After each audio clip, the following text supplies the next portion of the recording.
Bonjour à toutes et à tous, bienvenue sur ma chaîne, j'espère que vous passez un bon dimanche. Je viens pour continuer à discuter de principes, un des principes les plus essentiels qu'on doit, parce que les initiations continuent à avancer, hein, on continue à avancer dans cette maîtrise de nous-mêmes, hein. C'est tout sur la maîtrise de soi-même, c'est de rendre la discorde impossible, hein. Parce que les problèmes du monde viennent du fait que les gens sont incapables de contrôler leur corps émotionnel, ils sont incapables de rester en paix, de rester joyeux, de rester heureux, de rester simple, de rester en dehors du jugement. Donc ils se laissent dominer par leurs émotions. En gros, hein, souvent, enfin, ça arrive, quoi. Et donc, il faut vraiment dire ne plus permettre de discorde, hein. Il y a le monde intérieur et le monde extérieur. Et c'est vraiment continuer à se tourner vers ce monde intérieur, hein, continuer à cette paix intérieure qui est importante. C'est un voyage de l'âme, hein, qui est de retour à la source. Mais d'abord, on doit se trouver soi-même, et puis après, on pourra continuer à avancer dans notre...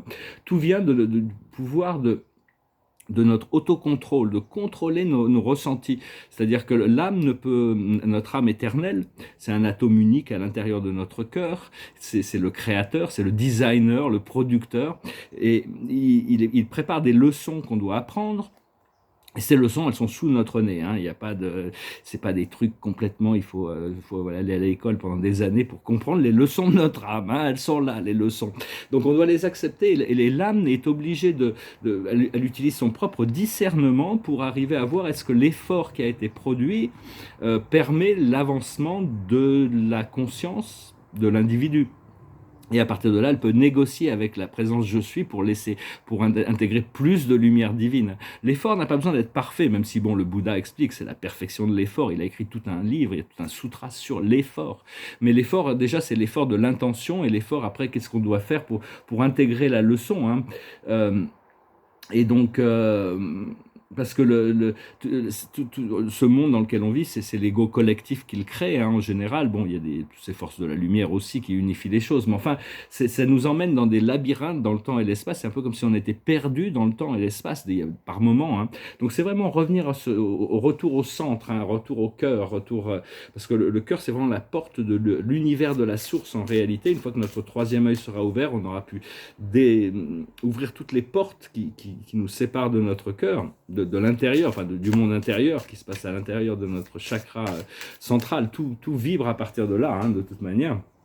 Mais on doit accepter nos propres erreurs. Si on ne peut pas, on pense pas qu'on n'a jamais fait d'erreur et qu'on peut pas faire d'erreur, et que il y a tout un procédé de graduel d'évolution. On doit accepter pour changer, et de plus en plus ne pas se reconnaître, ne pas avoir besoin du monde extérieur pour arriver à prendre conscience des choses intérieures. Le monde extérieur reste important, hein, on doit l'équilibrer. Et donc c'est parce que la vibration de l'âme et de l'esprit, elle est toute inclusive, elle est complète. Mais dès qu'on part dans la vibration de l'ego, c'est nous et eux, nous contre eux, moi contre lui, moi contre elle. C'est tous ces systèmes de. Enfin bon. C'est se rappeler, revenir au jeu. Le jeu est éternel, hein. Je suis. C'est cette présence de l'amour éternel, hein. C'est vraiment. C'est parce que, quand on dit se réveiller, s'éveiller, mais c'est réveiller à quoi? C'est se réveiller à plus de vérité. Mais en réalité, c'est la présence vivante de Dieu, hein, la présence éternelle de Dieu. C'est ça qui nous réveille. Et l'état d'illumination que le Bouddha a atteint, c'est un état naturel, hein. C'est la supraconscience d'illumination. Une fois il n'y a plus d'ombre, la lumière descend, hein, éclaire. Et entre tout notre univers, notre corps physique devient un univers de lumière avec toutes sortes de merveilles et de choses. Ça ne veut pas dire qu'on découvrira tout d'un seul coup, mais bon, il y a toute cette mise à jour. Mais enfin, on doit obtenir les connaissances nécessaires avant de pouvoir continuer. Parce que ce que l'on cherche, c'est pouvoir utiliser, passer de la pensée et du désir à la manifestation, hein, dans la 7e dimension. C'est instantané, on veut quelque chose, on désire quelque chose, on le projette et on l'a immédiatement. C'est un petit peu, mais on n'a pas encore les connaissances qui nous permettent de pouvoir manifester sans effort en réalité. Donc ça prend du temps pour acquérir cette connaissance, hein, parce que bon, tout vient du grand soleil central en réalité. On vient tous de ce grand soleil central, on vient tous de la conscience universelle de Dieu, de l'âme éternelle de l'univers. Mais donc ça, c'est quelque chose de toute manière qu'on a en commun. Et Enfin bon, une fois qu'on a enlevé suffisamment de cette auto-importance de l'ego, on va être servi, on pourra être utilisé pour le service, peu importe les situations, hein. Mais ça, c'est important de continuer à cultiver notre sérénité. Donc voilà, je voulais venir vous saluer aujourd'hui. Je vous remercie pour tout. Je vous remercie de venir écouter tous ces messages, de voir s'il y a des choses. J'espère qu'il y a des choses qui vous servent, hein, parce qu'on est tous en train d'évoluer, grandir vers cette résolution interne. Je vous remercie d'aimer, de partager, de commenter, de souscrire. Je vous remercie pour vos dons. Et si vous voulez une session privée, vous pouvez m'envoyer un email. Et il y a des célébrations qui arrivent. Donc la plus haute sagesse, ça reste la joie. De choisir la joie, de ne pas accepter autre chose. Dès qu'il y a une mauvaise, qu'on se sent, il y a une émotion qui arrive ou une pensée négative. Parce qu'on n'est pas nos émotions et on n'est pas nos pensées. Mais le jeu doit pouvoir dire, hey, silence. Revenez à cette lumière. Toujours de ne pas rentrer dans des cycles quand il y a des choses émotionnelles. Ne pas permettre à ces choses de s'ancrer, hein, donc restez léger, revenez toujours au centre, à la lumière, à la source. Ce qu'il faut comprendre, c'est l'intuition qui va nous amener à la supraconscience d'illumination, c'est la voix du cœur, c'est vraiment l'intuition, c'est le ressenti justement. Ce qu'il faut faire, c'est la connaissance, c'est le savoir. Et l'aboutissant, ça va être la lumière, hein, c'est-à-dire, ça confirme un petit peu tout ça. C'est-à-dire que bon, on se prépare vraiment pour des gros changements. Donc voilà. Ce que j'avais noté, oui, bon, bah, c'est normal, il y a toute cette déconstruction de la société, hein, le démontage de cette société de surconsommation. Mais bon, tout ça, l'univers essaye de faire pour que la transition soit le plus facile possible pour les populations humaines, hein, malgré le fait que, bon, il y a beaucoup de gens, il faut qu'ils soient le dos contre le mur pour changer leur voie. Hein. Donc l'univers est en train de pousser, mais enfin, dans toutes les affaires dans le monde du futur, il faut rester en alignement avec la légalité. Il faut rester en alignement avec l'éthique, pas l'éthique de ce que du monde physique, mais une éthique supérieure, une éthique qui fait que du moment qu'on ne fait de mal, la règle d'or, c'est de ne pas nuire. Hein. Si on fait des choses qui ne nuisent pas, elles vont forcément augmenter c'est nos efforts de créateurs, on est des créateurs, on ne peut pas ne pas créer, on crée des choses positives ou négatives, on est constamment en train de créer dès qu'on a une pensée, une émotion, une croyance, c'est nos croyances et nos désirs qui créent toute notre réalité et on est en train de prendre conscience pour justement arriver à reconstruire une réalité aussi bien individuelle que collective qui... Mais enfin bon, moi, on me dit qu'il faut vraiment que je me détende, que je me relaxe et que tout est déjà prévu. Donc c'est très difficile de se préparer pour quelque chose qui est impossible à prédire, hein, dans un sens. Mais bon, disons que bon, on va tirer 3 cartes avec le tarot de Osho. La plus haute sagesse, c'est lâcher prise du passé. C'est le passé qui nous encombre. Ce qu'il faut comprendre, c'est nous sommes le monde. Cette connexion, cette unification, cette richesse intérieure. Ce qu'il faut faire, c'est passer par-dessus l'amertume, c'est dépasser l'amertume, hein. Même si on la ressent, c'est de ne pas arriver à avoir le pouvoir de revenir à la joie quand on fait face à des ombres, et ça permet de transmuter ces ombres. Et l'aboutissant, c'est la patience. Parce que pour ce qui est du passé, il suffit de retourner au vide, le grand rien, le grand tout. C'est juste une question d'utiliser le mental n'est pas pour que l'esprit et la matière au paradis, l'esprit et la matière sont un. Le paradis et Dieu sont un, ils sont infinis, ils ont pas, enfin le pouvoir infini de Dieu se manifeste à travers les manifestations du paradis et tout ce qui en a découlé.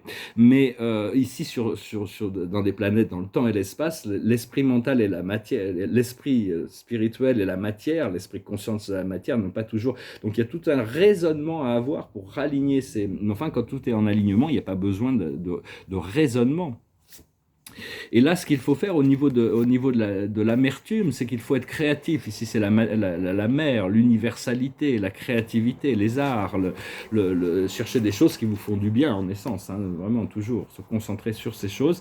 Et il y a toutes sortes de célébrations qui me sont annoncées, hein, donc bon, bah, je sais que on me dit ça va arriver tout d'un coup et je serai surpris, donc bon, je me prépare le mieux possible, même si bon, des fois les tests ont fait un effort, l'effort n'est pas vraiment encore suffisant pour compléter le programme interne, on n'a pas encore assez de détermination. Enfin, on est tous dans une voie un peu unique et différente. Moi, sachez que vous n'êtes pas dépendant du monde extérieur, vous êtes dépendant de votre source pour ascensionner. Vous n'êtes pas dépendant. Tout ça, c'est que des miroirs et des réflexions pour nous permettre d'apprendre des leçons. Une fois que mais enfin, renoncer à la discorde, c'est-à-dire ne pas laisser aucune discorde extérieure avoir une influence sur votre corps émotionnel. Reprendre le contrôle du corps émotionnel, c'est important, c'est ce qui est, et justement la carte de la journée, c'est la symphonie inachevée. C'est vraiment, on est en train de compléter ce cycle interne hein, qui va nous amener dans un niveau supérieur. Et la carte de la journée ici, c'est la persécution et les inquisitions. C'est d'arriver à dépasser tout ça, hein, toutes ces mémoires des inquisitions, des guerres, des persécutions. Il y a toute cette mémoire qui est là, parce que même au niveau cellulaire, on a vécu à travers tout ça. Et donc maintenant, il faut arriver à se brancher de plus en plus régulièrement vers ces plans supérieurs, ces plans qui sont au-delà des fluctuations du temps et de l'espace. Donc voilà, j'ai tiré des cartes, je vais tirer une dernière carte avec le tarot des archanges. J'étais pas sûr de vouloir chanter, je suis pas sûr, je me dis bon, bah, on va faire une pause avec ça, c'est un peu... Parce que chanter a cappella, c'est comme à peindre avec ses mains, à un moment donné, c'est quand même bien de prendre un petit pinceau quand même, on peut faire des choses un peu plus fines. Donc, enfin bon, je vais refaire une chanson là aujourd'hui, une chanson de Serge Gainsbourg, une chanson ça s'appelle La chanson de Prévert. Oh, je voudrais tant que tu te souviennes, cette chanson était la tienne, c'était ta préférée, je crois, qu'elle est de Prévert et Cosma. Et chaque fois, les feuilles mortes te rappellent à mon souvenir.